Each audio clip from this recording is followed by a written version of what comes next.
as these newly deceased victims were criminalized and their murders were justified and the murderers were sanitized. This is Blair Durham with Black Wall Street Today, your media hub for all things Black entrepreneurship, politics, news, and events in Hampton Roads and beyond. When I say black, y'all say Wall Street. Black Wall Street. Black Wall Street. When I say black, y'all say Wall Street. Black.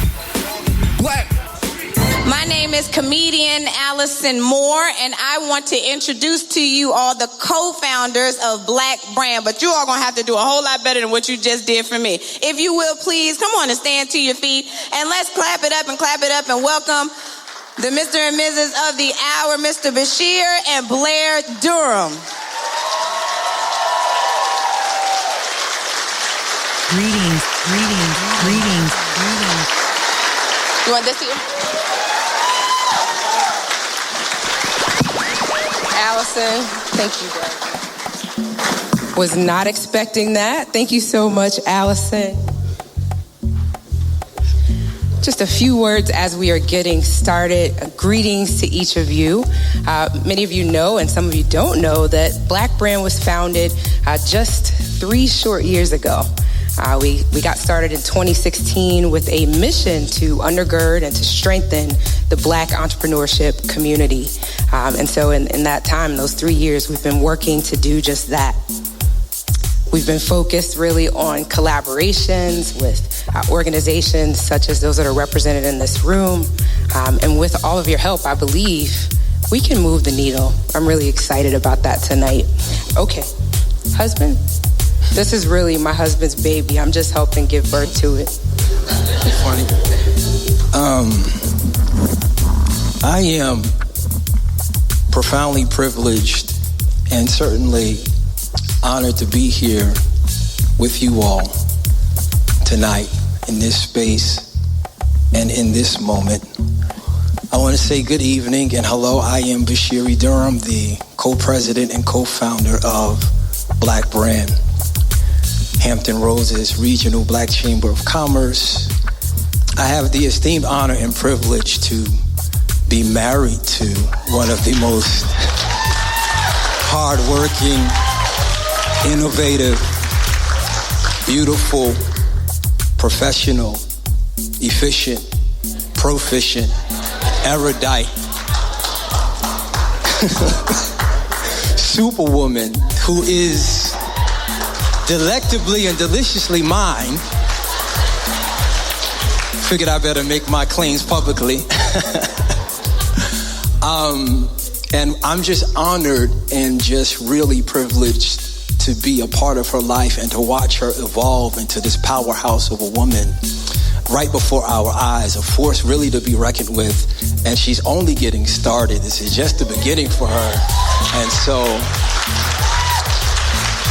what an incredible honor and a privilege. And I'm not so naive as to think that, as capable as she is, that this kind of a great work gets done all by herself. And so I want to extend certainly my deepest gratitude and appreciation for all of you who have played an instrumental role in seeing to the success of this incredible weekend. I want to applaud you. I want to say salute to you for your tireless efforts and your commitment to all of the wonderful happenings that have occurred heretofore. Now, I've got to be the most envied person in the room, I'm sorry, because I have the most profound view as I stare into this beautiful audience and I look and I see, and the only descriptive terms that come to mind readily is this is a beautiful and powerful display of resplendent shining and effervescence and glowing and glistening and glimmering, cascading waves of Black Diamond excellence. And you should give yourselves an applause.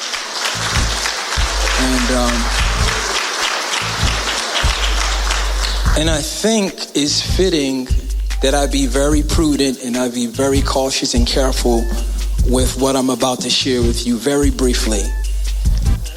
I remember why we founded Black Brand.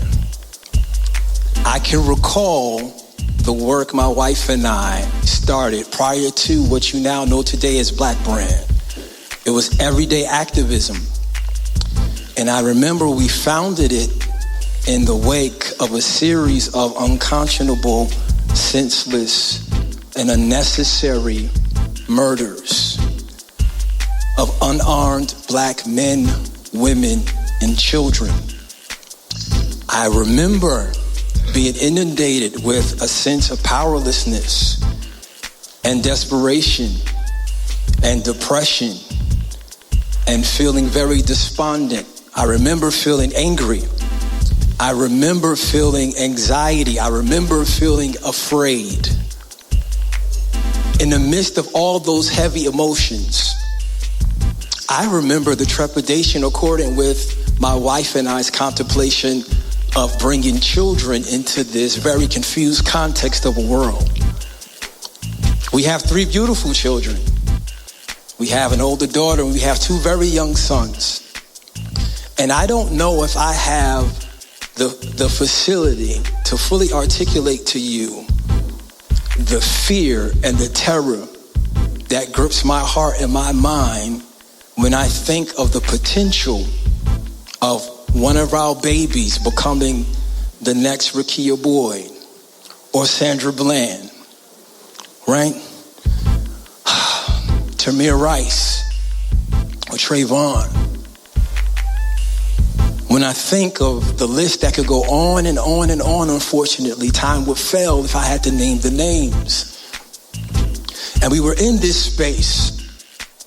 And I remember thinking about how frivolous and how expendable my life seemed, that I could be extinguished behind a misunderstanding somehow connected with an illogical fear inextricably joined to the complexion of my skin.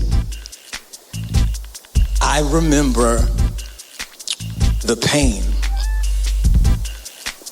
And I remember sitting with my wife as we watched miscarriages of justice, as these newly deceased victims were criminalized and their murders were justified and the murderers were sanitized.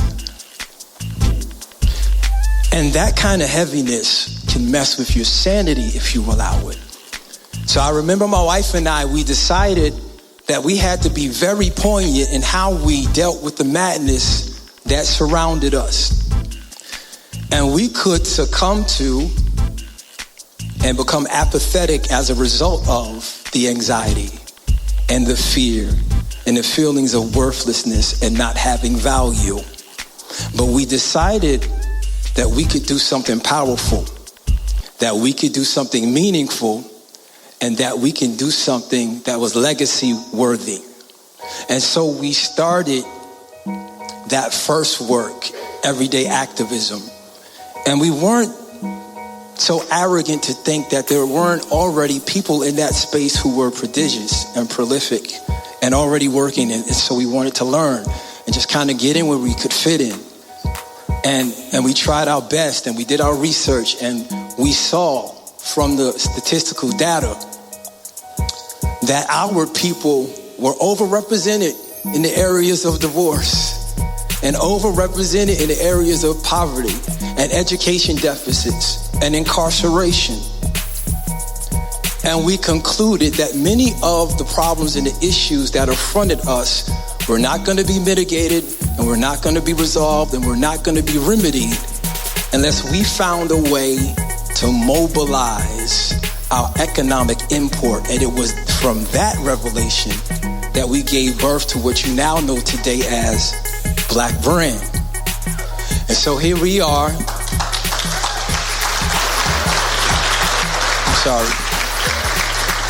3 years and some change later, and we're only at the early flowering and the early budding of something that's going to be astoundingly great. And I just believe in what we started. And I just want us to keep in mind why Black Brand exists. We exist to be a voice for the voiceless, an advocate for those who are in need of advocacy. We exist perhaps for those persons who could not afford the price of admission into such an auspicious occasion as this. And as great as we look tonight, handsome and elegant, and arguably all the drip and the sauce that Hampton Roads has to offer is in this room right about now. I'm gonna dust my own shoulder off on that. We look great. But as wonderful as that is, I want us to keep at the forefront of our minds who it is that we are working for. And we're working for those people who have very callously and who have with calculation been relegated to nothing more than faceless statistical data. And I want us to remember the love of why we're doing what we're doing. And I don't mean just the warm and fuzzies. I mean the kind of love that makes you get out of bed when you'd rather sleep in. The kind of love that calls you to discipline when you rather overindulge in a vice of your choice. The kind of love that says you need to tell your ego to shut up so that the collective interest and good of the people that you're connected to and the community that you're called to can benefit and come to full fruition. And it is from that vantage point and that definition and that perspective of love that I can say with all sincerity that I love each and every one of you who have assembled here tonight. I respect your skill set, your gifting, your area of expertise, the fact that you saw value in us corralling all of our gifts together to serve our community. Just want to say to you that my wife and I, we didn't understand the behind the scenes sacrifices and costs and expenses that are accordant with this caliber of work. But having traversed those things, I'm sure that we keep doing it again and again. And like many of you who are entrepreneurs and visionaries and thought leaders, and you've had to be in equations where the variables were unknown, but you determined in your heart and your mind that no matter what the equation was, you were going to be the constant, and you were going to survive, and you were not going to be denied, and you were going to make it. And that's in the same ethic, in the same spirit that my wife and I are pressing forward. There's a great work ahead of us. Let's get busy doing what we know we're supposed to be doing.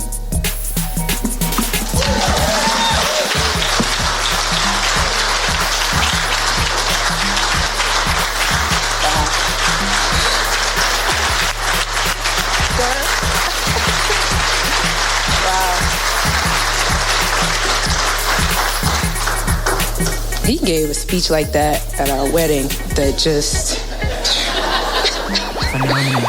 Stay with us online at Black Wall Street Today on Facebook and Black Wall Street Today on Instagram. And then follow us on Twitter as well at BWS Today. We look forward to talking again next week. Have a wonderful week. I have said and I will continue to say that the most important priority for the Black community is the Black community, not a particular political party. Phenomenal. Hey, yo, when I say black, you say Wall Street. Black Wall Street. When I say black, you say Wall Street. Black. When I say black, you say Wall Street.